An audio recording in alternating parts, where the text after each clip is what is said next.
Apa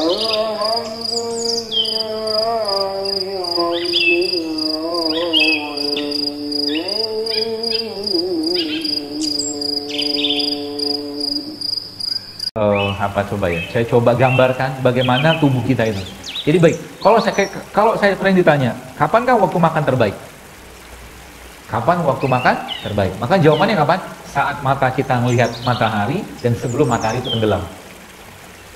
Ya. Kenapa begitu? Karena memang saat itu ada fungsi hormonal kita yang sudah berubah ketika lihat matahari dan ketika matahari tenggelam.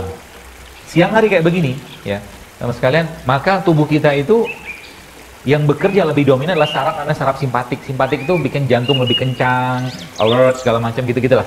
Adrenalin itu itu mulai dari matahari terbit, ya. Malamnya diganti dengan waktu atau hormon yang sifatnya parasimpatik. Parasimpatik itu apa? Ya hormon rileks. Ya, hormon rileks. Hormon rileks itu ngapain? Ya istirahat. Makanya Nabi, kalau kita baca dalam sirahnya, Rasulullah itu kalau habis Isya ngapain? Tidur. Jadi kalau ada seseorang olahraganya malam, nggak tepat. Ya, nggak tepat. Kenapa nggak tepat? Malam itu waktu tubuh kita diistirahatkan. Bahkan saya ada lihat satu penelitian, orang-orang yang tidurnya 8 jam sama tidurnya 5 jam itu ternyata beda bentuk dadanya. Jadi orang-orang yang tidur 8 jam itu dadanya lebih busuk, lebih tegak gitu kan, dibandingkan 5 jam. Ya, seperti itu. Nah, makanya penyakit saat ini bermula akibat dari apa? Akibat dari dilanggarnya sunatullah ataupun apa yang disampaikan Allah dalam Al-Quran ataupun sunnah Nabi SAW. Ya. Kalau Anda perhatikan, contoh mungkin gerakan sholat aja. Gerakan sholat itu kalau dikerjakan dengan baik dan benar sebagaimana Nabi kerjakan, maka saya bisa pastikan niscaya tidak ada satu orang pun muslim yang susah buang air besar. Dari mana dapatnya? Coba aja nanti. Kalau Anda lagi sujud itu posisinya sebenarnya kalau diajarkan ya secara dalilan mungkin lebih paham kan. Itu kan kakinya begini tuh. Saya biasanya paha ini saya rapatin lagi ke depan. Saya rapatin lagi antara dua paha tadi, maka otomatis perut Anda pasti akan ketarik. Ya, perut Anda pasti akan tertarik, otomatis apa? Otot perut akan kencang sekali. Ya kalau bahasa orang gym itu ngelatih abs gitu kan, core-nya gitu lah. Begitu. Kalau itu udah kencang, maka otomatis apa yang terjadi? Yang terjadi adalah peristaltik kita, isi usus kita tuh akan baiknya luar biasa. Nanti cobain deh. Ya, kalau lagi Anda sujud gitu kan, sujudnya kaki belakang itu dirapatin dan paha kita, paha atas sama paha bawah itu dirapatin. Anda lihat perut kita ini kayak ditarik ke atas. Itu satu hal saja, ya. Tapi sayangnya banyak orang ketika sholatnya malah justru nggak kayak gitu, ya. Seperti itu, ya. Itu baru satu hal saja. Nah, kalau kita belajar tentang hormon, tadi sedikit tentang hormon, ya nggak usah diingat lah hormon apa, intinya hormon siang, hormon malam gitu aja, ya. Jadi hormon siang itu adrenalin semua kortisol muncul siang hari, ya. Maka kita disuruh siang hari itu suruh ngapain? Bertebaran kata Allah gitu kan. Nah, bicara tentang makanan, maka sebenarnya ada satu fenomena menarik. Jadi tubuh kita tuh kalau dia diasupi dengan sesuatu yang tidak bisa dia olah, maka tubuh akan minta istirahat. Baik, saya tanya, kenapa Anda habis makan nasi padang ngantuk? Bukan kenyang, Pak. Kenapa Anda habis makan rujak nggak ngantuk?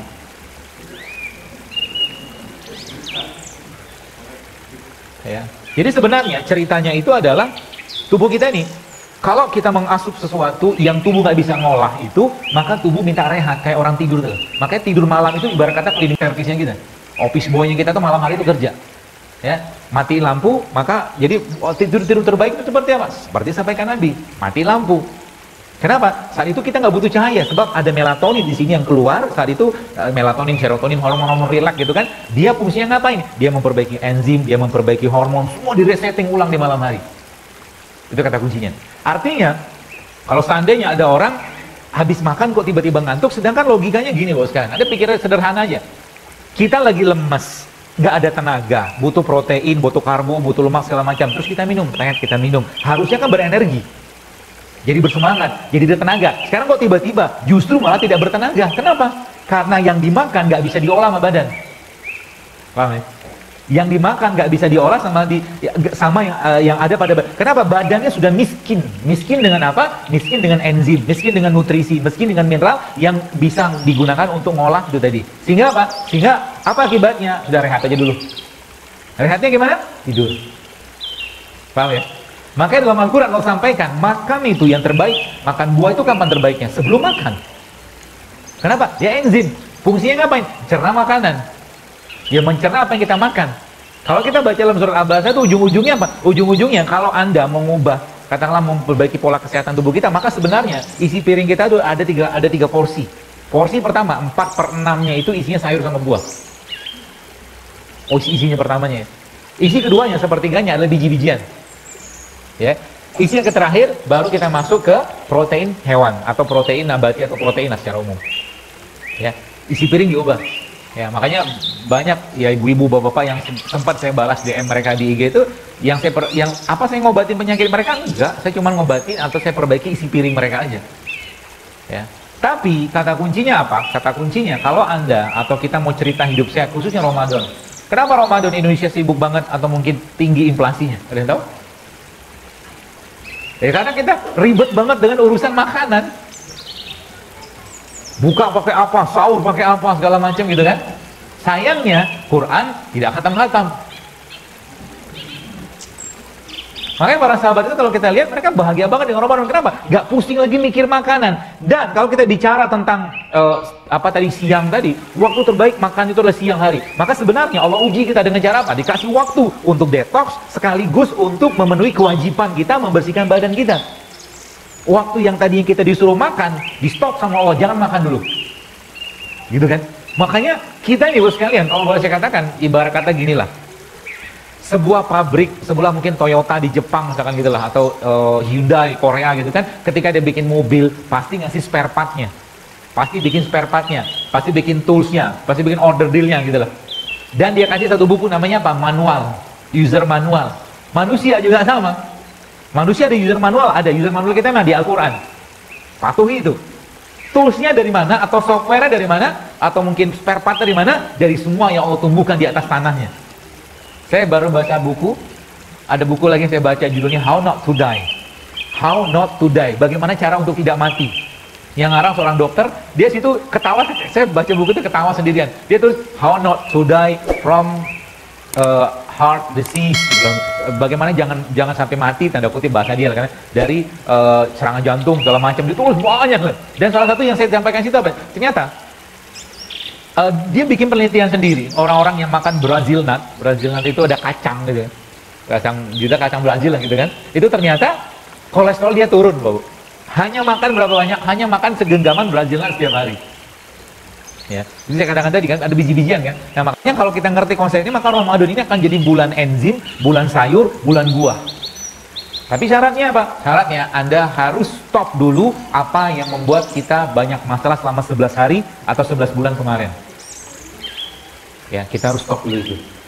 Mau disebutin? Nggak gorengan kok, tenang aja. Yang pertama, gula pasir dan turunannya. Anda harus stop.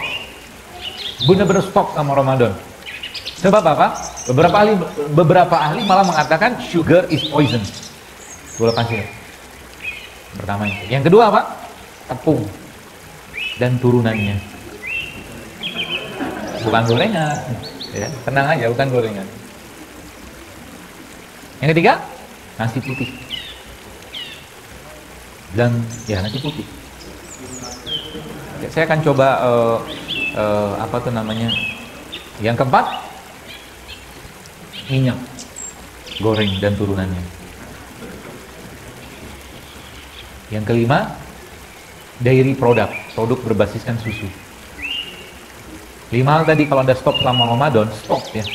Anda lihat nanti di paling minggu kedua, pekan kedua Ramadan itu badan kita akan jauh lebih fit.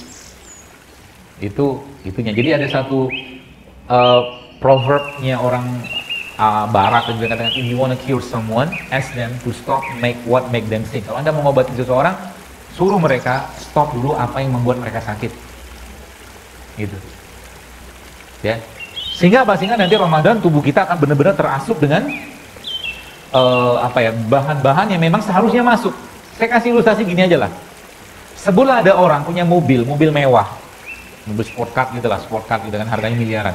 Kalau kita bicara tentang mobil ini buat sekalian, maka saya sangat yakin kalau yang punya mobil tadi pasti akan isi dengan bahan bakar terbaik. Sebulan namanya Pertamax, kan gitu. Sebab apa? Kondisi pertama mobilnya akan kenceng, akan baik, akan sesuai dengan jangkaan pabriknya.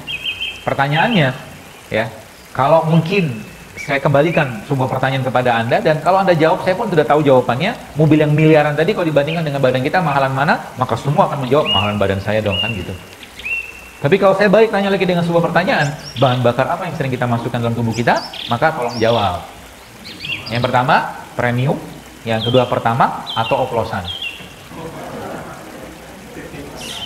Sebagian besar oplosan, ya, sebagian besar oplosan. Sehingga apa? Sehingga nanti sekalian, apa yang Anda makan saat ini akan jadi tabungan tubuh Anda 5-10 tahun ke depan.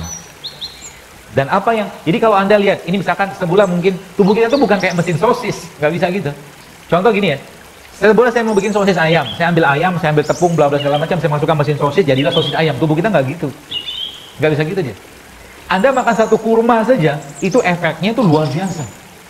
Bahkan sampai bisa membentuk gen loh. Makanya ada kita kenal probiotik, prebiotik, asam amino segala macam, vitamin, mineral. Itu semua ada di mana? Ada di produk yang Allah tumbuhkan di atas tanahnya. Arti yang sekarang orang-orang ilmu itu sebutnya real food gitu kan. Jadi kalau Anda mau minum vitamin C atau dapat vitamin C, bukan makan vitamin C sintetik atau bukan makan orange juice dalam kemasan, tapi Anda minum jus atau minum jeruk atau makan jeruk gitu. Itu real food gitu loh. Jadi kalau kita ngerti konsep ini, sebenarnya tubuh kita itu butuh real food, bukan food like substance. Ini masalahnya sebenarnya ya mas sekarang. Ya, orang dikit-dikit makan food like substance. Ya, yang dimakan itu, ini dimakan benar makanan atau substansi aja. Ya, jadi kalau kita ngerti konsep ini, maka sebenarnya tubuh kita itu bisa memperbaiki dirinya sendiri, bisa memperbaiki dirinya sendiri. Apalagi ditambahkan dengan apa? Dengan melaparkan diri tadi. Bahkan 20 jam, seandainya 20 jam saja Anda tidak makan sama sekali, tubuh Anda akan berubah menjadi fat burning machine. 20 jam. Terus nggak makan sama sekali? Nggak makan, tapi minum iya ya. Jadi misalkan Anda makan terakhir jam 5 sore lah gitu, lalu apa tuh namanya? Anda nggak makan lagi sampai 5 sore ke depan, berarti kan sudah 24 jam tuh. Dikurangin 4 jam. 20 jam itu tubuhnya akan berubah menjadi mesin pembakar lemak. Kalau sudah mesin pembakar lemak, maka tubuh kita akan mengeluarkan satu enzim namanya AMPK, adenosine monofosfokinase, yang kalau enzim ini keluar, maka dia akan memperbaiki metabolisme gula dalam tubuh kita, dia akan memperbaiki metabolisme lemak dalam tubuh kita, dia akan makan sel-sel rusak, bahkan sampai sel kanker pun dia makan. Makanya sebabnya itu saya baru memahami kenapa Rasulullah SAW tidak pernah kenyang seumur hidupnya. Nabi kita nggak pernah kenyang. Itu sebabnya ketika beliau wafat, Nabi SAW, ketika beliau wafat, uban Nabi itu di usia 63 tahun cuma 20 loh. Uban adalah tanda oksidasi. Tanda tubuhnya terlalu banyak radikal bebas. Jadi,